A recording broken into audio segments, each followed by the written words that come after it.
رسول الله حي على الصلاة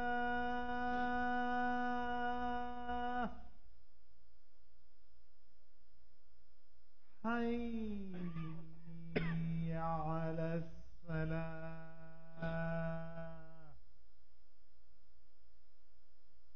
حي على الفلاح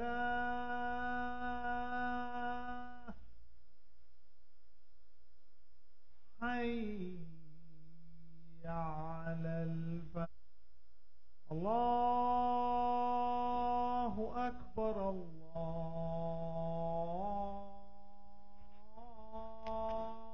الله أكبر لا إله إلا الله.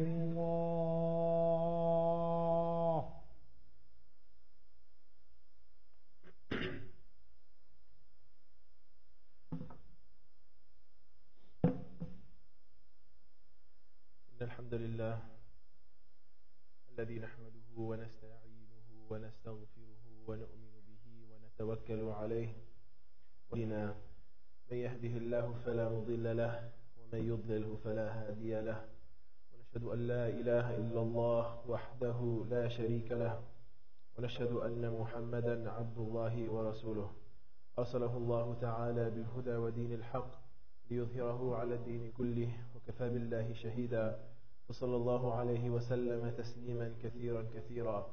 أما بعد فإن أصدق الحديث كتاب الله وخير الهدي هدي محمد صلى الله عليه وسلم وإن شر الأمور محدثاتها وكل محدثة بدعة وكل بدعة ضلالة وكل ضلالة في النار. يقول سبحانه وتعالى في كتابه الكريم بعد أن نقول أعوذ بالله من الله حق تقاته ولا تموتن إلا وأنتم مسلمون. يا أيها الناس اتقوا ربكم الذي خلقكم من نفس واحدة وخلق منها زوجها وبث منهما رجالا كثيرا ونساء واتقوا الله الذي تساءلون به والأرحام إن الله كان عليكم رقيبا. يا أيها الذين آمنوا اتقوا الله وقولوا قولا سديدا يصلح لكم أعمالكم ويغفر لكم ذنوبكم ومن يطع الله ورسوله فقد فاز فوزا عظيما. وأيضا يقول سبحانه وتعالى في كتابه الكريم ثم أورثنا الكتاب الذين اصطفينا من عبادنا فمنهم ظالم لنفسه ومنهم مقتصد ومنهم سابق بالخيرات بإذن الله ذلك هو الفضل الكبير. صدق الله العظيم. واحلل عقدة من لساني يفقهوا قولي. اللهم ثبتنا عند الموت بلا إله إلا الله. اللهم اجعلنا من الذين آمنوا وعملوا الصالحات وتواصوا بالحق وتواصوا بالصبر. آمين يا رب العالمين. You know, it's a huge blessing of Allah subhanahu wa ta'ala that He's enabled us to witness yet another Friday, a day of huge blessing, an immense blessing. And we know, and we have heard many times in khataras and talks and lectures and khutbahs about the blessings of this day. But sometimes, because of the lives we live, the fast-paced, atmosphere of today, in this day and age, quite often Friday becomes just yet another day.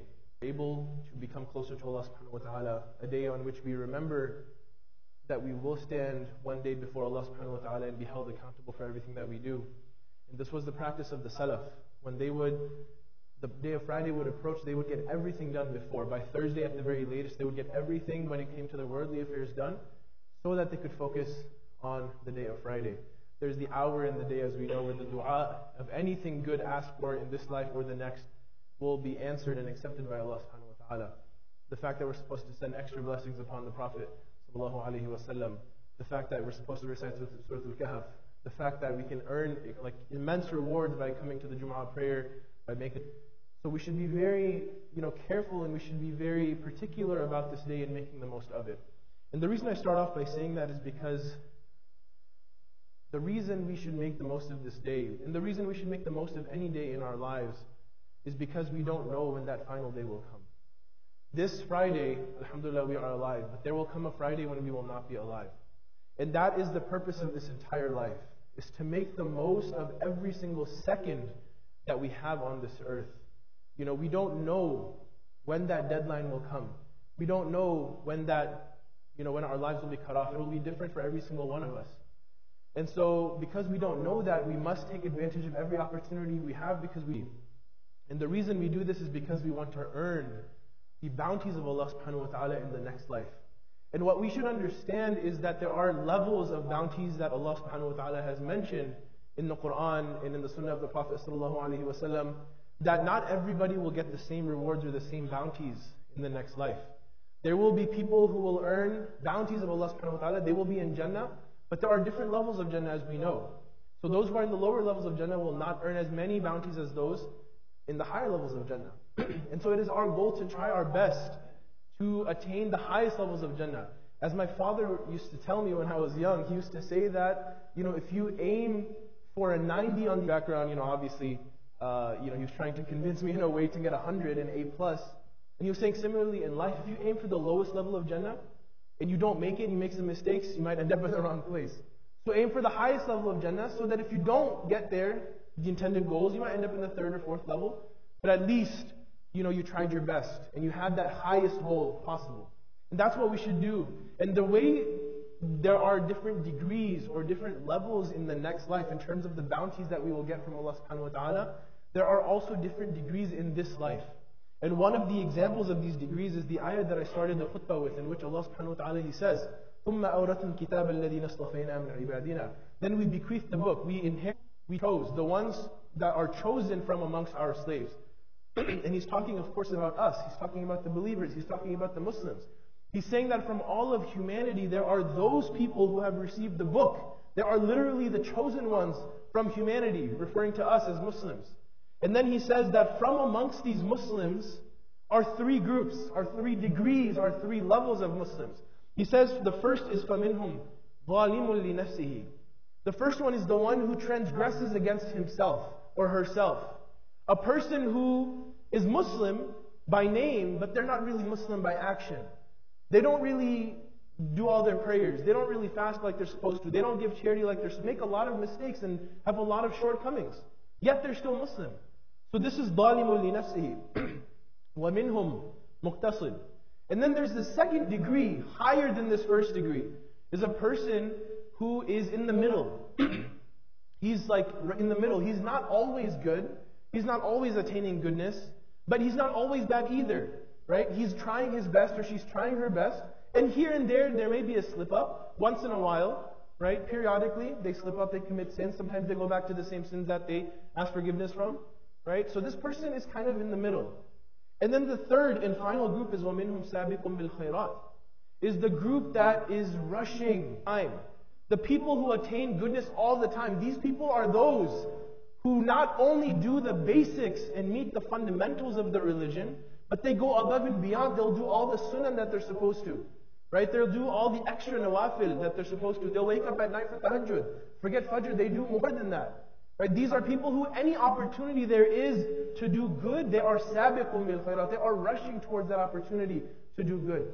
So this is the third and final group. And like I said, the way there are degrees in this life, these three that are mentioned, similarly the degrees in the hereafter, we should understand that those differences between the two levels, or these three levels, will be even greater. That those who are sabiqun bil khairat will attain muqtasid, and they will attain more than those who are zalimun li nafsihi. But these are all Muslims. The Prophet ﷺ, he said that they're all najin, they're all saved, they will all attain salvation. They will all make it to Jannah, inshaAllah. But then they will attain different degrees of that reward in Jannah. So the point in this introduction of the khutbah is that the purpose of this life is that we're trying to attain maximum benefit from the time that we have on this life, so that we can inshallah attain the highest degree of reward and bounties of Allah subhanahu wa ta'ala in the hereafter. So now the question is, how do we attain maximum benefit? How do we, with every single second, every single minute and week and month and year that we live, that Allah blesses us with life of it? And on that note, I'd like to share a story. And it was a scholar who was sharing a story about his teacher. And he was saying that this was one of the first days I went to school to become a scholar, to this madrasa, this alamiya program. And so he goes, and the teacher had said something very strange when he was listening to him. He said that there are people in this school who will attain everything they need to attain in 2 days. And there are people who will not attain everything they need to even in the whole time that they're here. So the student, the scholar who's narrating this story or relating this story, says he was very confused.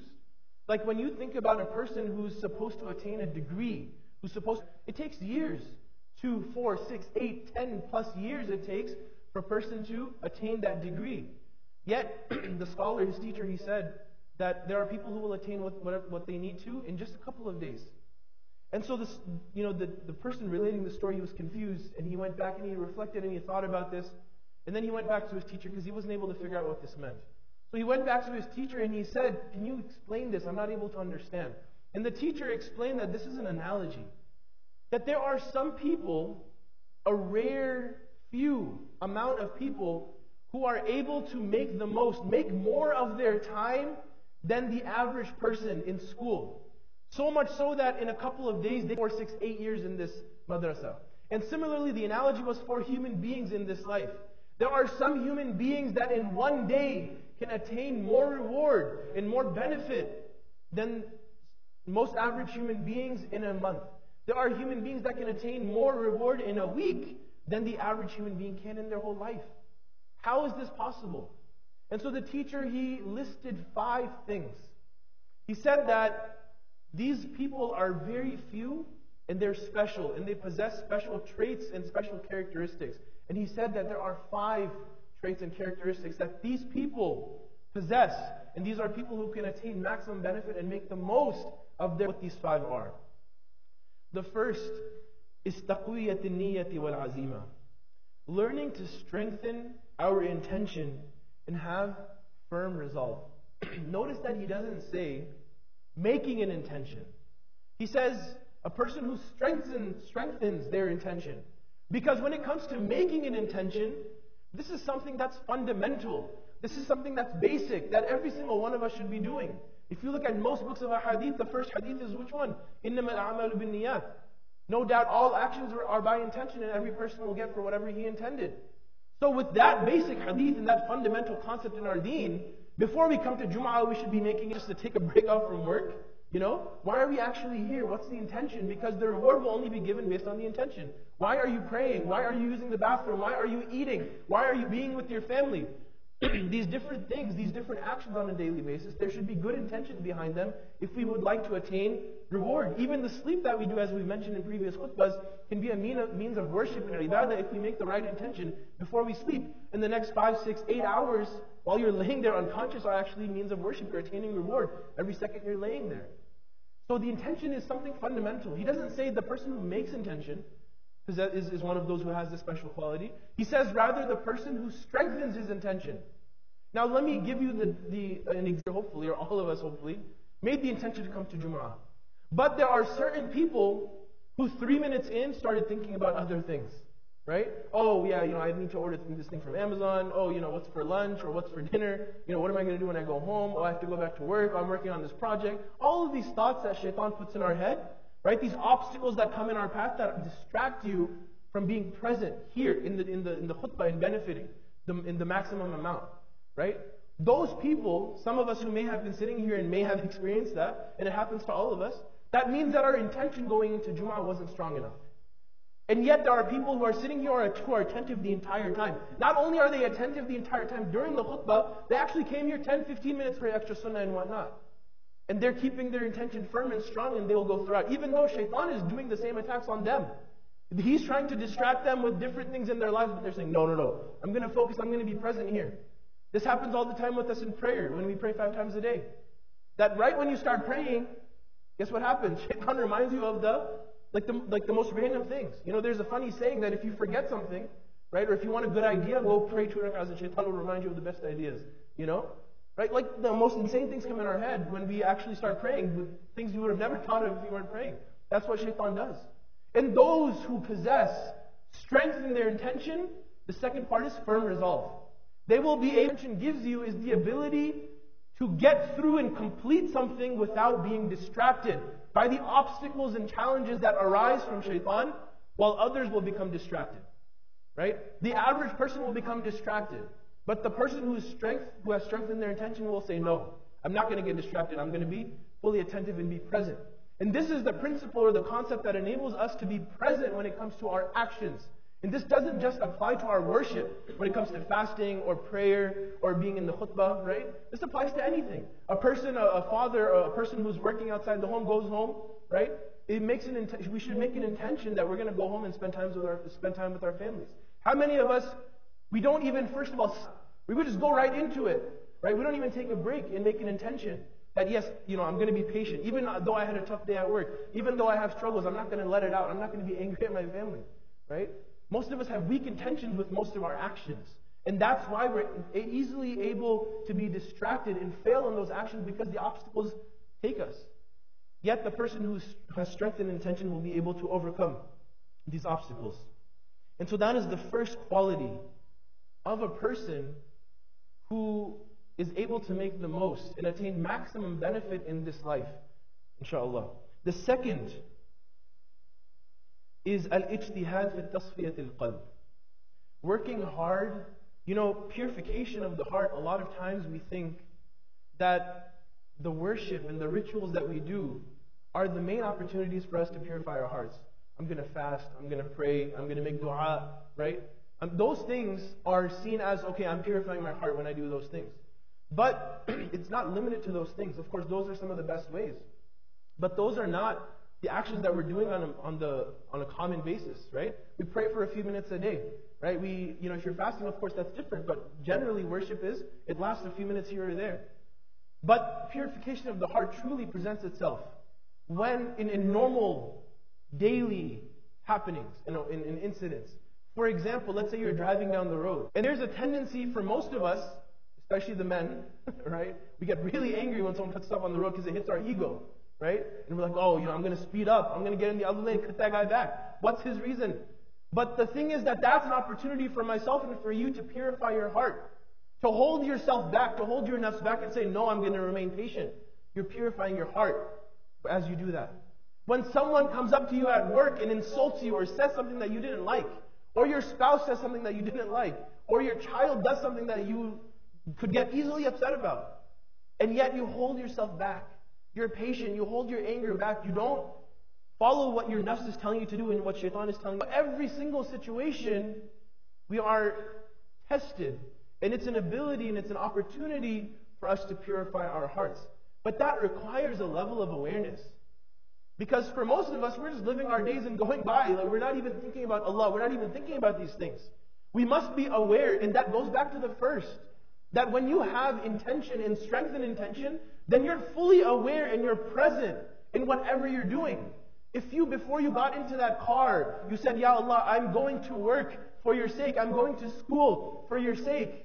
And Ya Allah, make this travel that I do for 20 minutes, 30 minutes a means of worship, a means of ibadah. Then a person who does that, and then they start driving off and say, this is a test.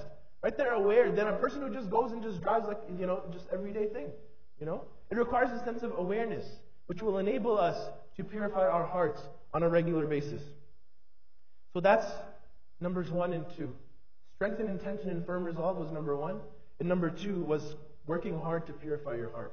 The third characteristic or trait of those who want to attain maximum benefit in this life is al-istimsaku bit-tawadi' wa inkisar al-qalb.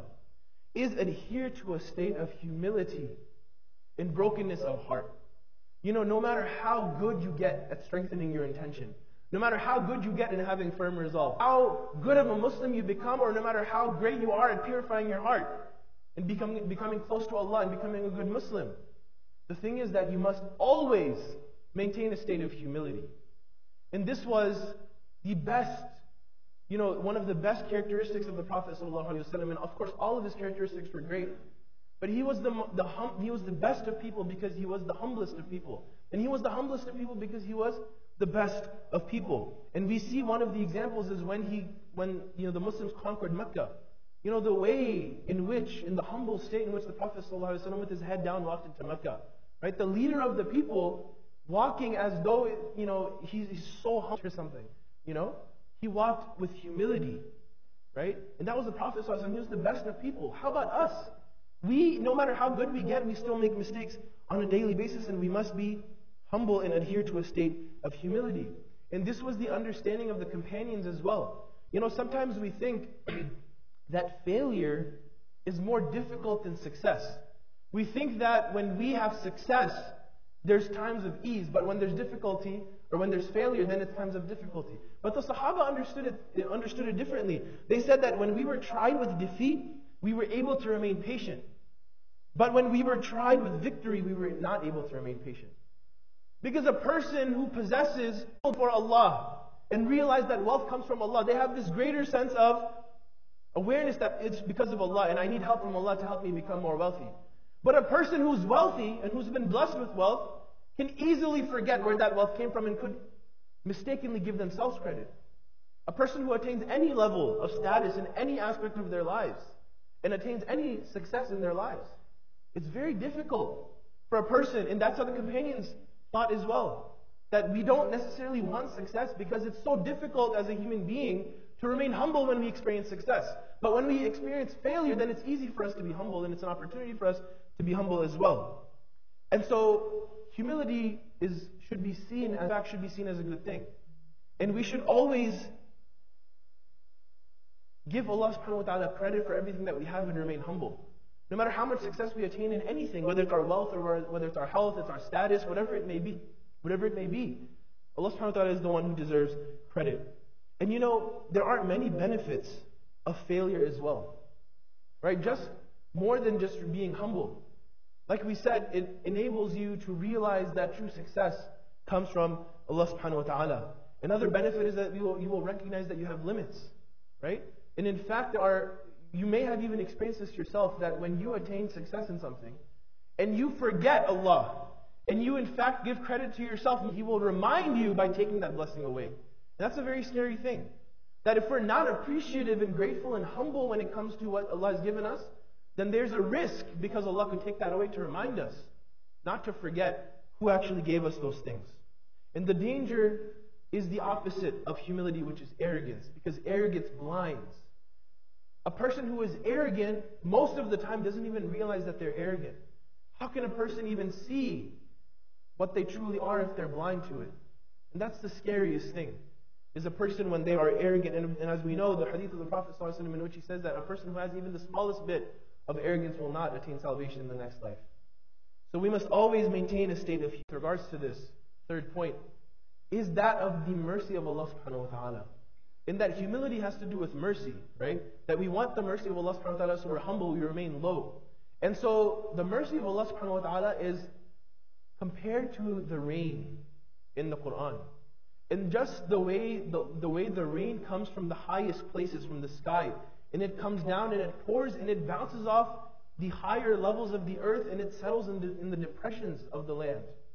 Similarly, the mercy of Allah subhanahu wa ta'ala is at the lowest point for those who maintain their state of humility. And in fact, that's why the closest that we can possibly become to Allah subhanahu wa ta'ala is when we are making sujood, as we're told. When our head point, it cannot go any lower, that's when we're the closest to Al-A'la, subhana rabbi al-A'la, as we say. Right? Glory be to how perfect is the one who is the highest. And yet we're at the lowest. Right? So to be closer to Allah subhanahu wa ta'ala and to attain His mercy, we need to keep ourselves at the lowest point and remain humble in everything that we do. Another final thing about maintaining a state of humility, is that when someone says something to you that you don't like, right? When someone insults you, when someone just says something about you that's not good, then you are able to control yourself, because you already think worse of yourself than anybody can think of you. Because a person who says, oh, you're this and you're that, based on what I see. But if they truly knew you, if you actually knew me, like I know me, you could insult me much worse than what you're doing right now. Because we know the weaknesses that we have. We know the negative aspects of our souls and of our hearts more than anyone else does. And when we remember that, then we remain humble, to the extent that even when someone insults us, we're like, no one can insult me worse than I can even insult myself, the way I know how bad I am myself. The fourth characteristic of those who want to attain maximum benefit is husnul dhann ma'al akhareen. While you think of yourself as the lowest and you remain humble, husnul dhann ma'al akhareen means to think best of else. Right? You think the best of everybody else. You give people benefit of the doubt. You don't point out their mistakes. You don't look for the faults in others because you realize you yourself have so many faults. And how much time and how much energy do we waste just because of the way we think about others? We don't even have proof. Most of the stuff that we know about others is based on hearsay. Oh, he said this or she said this about this person and they did this. Oh, I'm going to develop some sort of, hatred towards this person just because of that. Or I'm going to not give them benefit of the doubt if I see them doing something wrong. This is not the behavior of a believer, of a Muslim. And a person who wants to attain maximum benefit in this life always focuses on themselves. They realize the focus should never be other people. On the Day of Judgment, yourself. You will be asked about what you did, not what other people did who are not even related to you, who have nothing to do with you. Right? Oh, what did this person do? No, that's not what we're going to be asked. What did you do? And so a person who wants to attain maximum benefit realizes that there's no benefit of getting involved in other people's business, of thinking bad of others. What's the benefit that will come from that? In fact, you will do yourself more harm. As one of my teachers said, when you think bad of someone else, you are not affecting that person at all. They don't know that you're thinking bad about them. You're only affecting yourself. You're making yourself miserable when you do that. With your thoughts, with your emotions, with your feelings. And so we should think best of others and only focus on ourselves. Have husnul dhan. Think best of others. Characteristic of those who want to attain maximum benefit in this life is ma'a muwasalat al-amal. That a person must have a daily routine, a daily structure and schedule that they follow. How can you attain maximum benefit in your life if you can't even attain maximum benefit in one day? Right? You must fix your day if you want to fix your life. What are you doing on a daily basis? What is your schedule like? When do you wake up? When do you go to sleep? What do you do in between? Right? That's the schedule. And then, weekdays and weekends are usually different. Sometimes we're forced to be on a schedule and some structure in the weekdays, right? Especially for young people who have to wake up for school and whatnot, or their parents force 7 a.m. on weekdays. But then Saturdays, 3 p.m. Like I'll call some people on Saturday afternoon, and they call me back 3 hours later. They're like, "Yo, man, sorry, I was asleep." It's like Dhuhr time, and they're calling me back. So that's not what developing a routine is. It has to be. You have to put it upon yourself. Not, just because your parents wake you up. Not just because your spouse wakes you up or, whatever. No, develop a daily habit and routine. And this is the fifth and final characteristic and trait of someone who wants to attain maximum benefit. We must fix what we're doing on a daily basis if we want to fix what we're doing in our lives. So these are the 5 characteristics. The first was having strength and intention and firm resolve. The second was working hard to purify your heart. The third was adhering to a state of humility, have husnul dhan, to think best of others. And the fifth and final is to have a routine on a daily basis. And these are again the 5 characteristics or traits that will enable us to be those who attain maximum benefit from the life and the time that we have on this earth. And of course we don't know when this time will end. So I encourage myself and advise myself and all of you to make the most of this Friday, as we talked about in the beginning, to make the most of every second, every minute, and every moment that you live on this life, so that we can attain the greatest bounties of Allah subhanahu wa ta'ala in the next life. Ameen ya Rabbil Alameen. أقول قولي هذا وأستغفر الله لي ولكم فاستغفروه إنه هو الغفور الرحيم.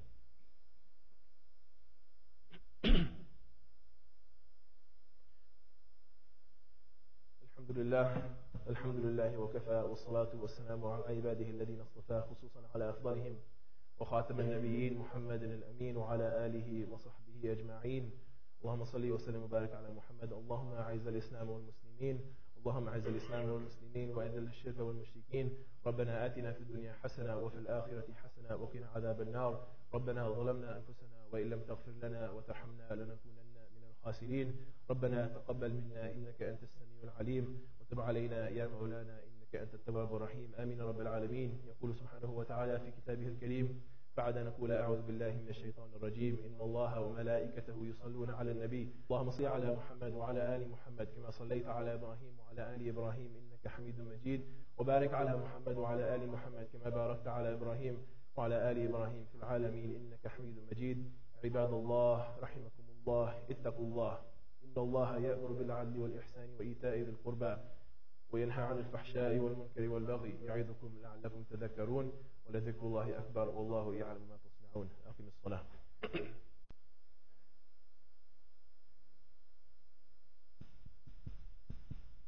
الله أكبر الله أكبر الله أكبر الله أكبر. أشهد أن لا إله إلا الله أشهد أن لا إله إلا الله أشهد أن محمد رسول الله. أشهد أن محمد رسول الله. حي على السلام، حي على الفلاح، حي على الفلاح، حي على الفلاح. قد قامت الصلاة، قد قامت الصلاة.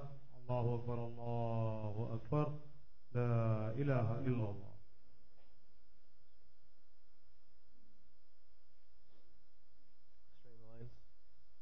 Straighten the lines, fill the gaps.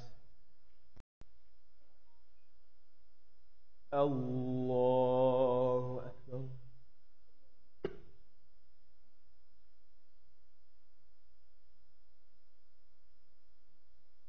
الحمد لله رب العالمين الرحمن الرحيم مالك يوم الدين إياك نعبد وإياك نستعين اهدنا الصراط المستقيم صراط الذين أنعمت عليهم غير المغضوب عليهم.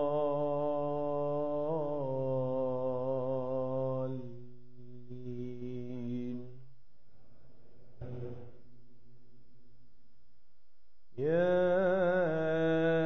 أيها الذين آمنوا إذا نودي للصلاة من يوم الجمعة فاسعوا إلى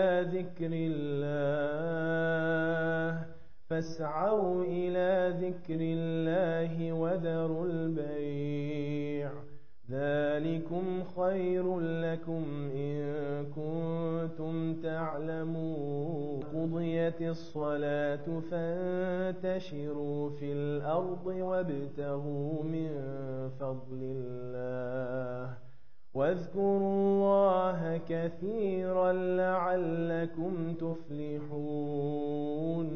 وإذا رأوا تجارة أو لهوا انفضوا إليها وتركوك قائما قل ما عند الله خير من اللهو ومن التجارة والله خير الرازقين. الله أكبر.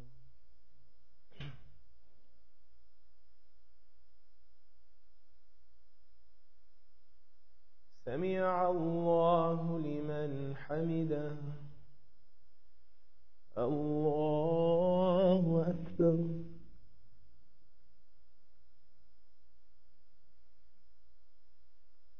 الله أكبر.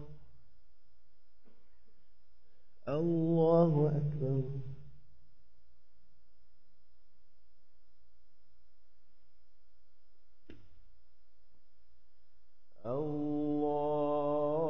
الله أكبر. الحمد لله رب العالمين الرحمن الرحيم مالك يوم الدين إياك نعبد وإياك نستعين اهدنا الصراط المستقيم صراط الذين أنعمت عليهم غير المغضوب عليهم ولا الضالين.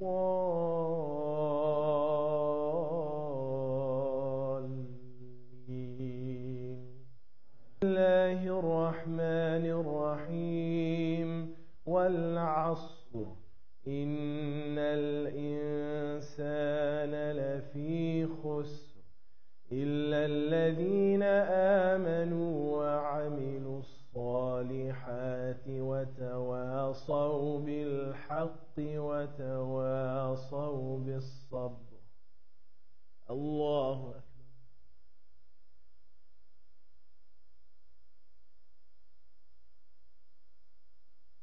سمع الله لمن حمده. الله الله أكبر. الله أكبر.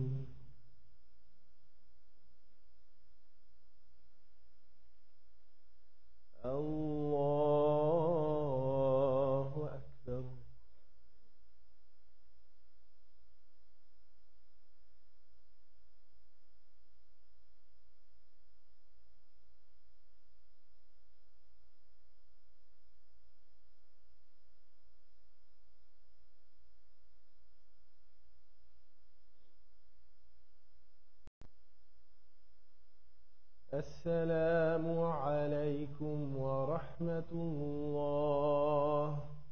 السلام عليكم ورحمة الله.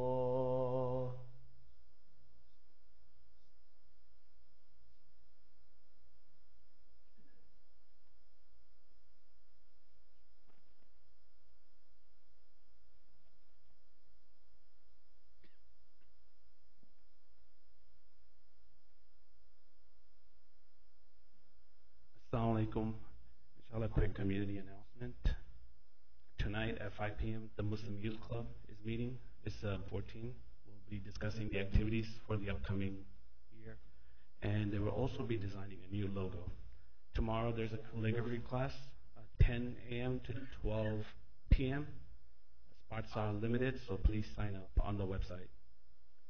Next weekend, Saturday, is the Kids Club event at 10 a.m., ages 4 to 12. This is a very popular event, so please sign up on our website. Montessori School of McKinney is selling tickets outside, so please pick up their flyer. And then for our masjid fundraiser, we're looking for really old back station and at the Allen Library. So if you have any pictures, videos of those memories, please share those with us. Also, there's an app for the masjid. So now we have a smartphone app. The app can be downloaded on your iPhone or Android device. Just search for Islamic Association of Allen. Hopefully they'll make announcements and other things obsolete.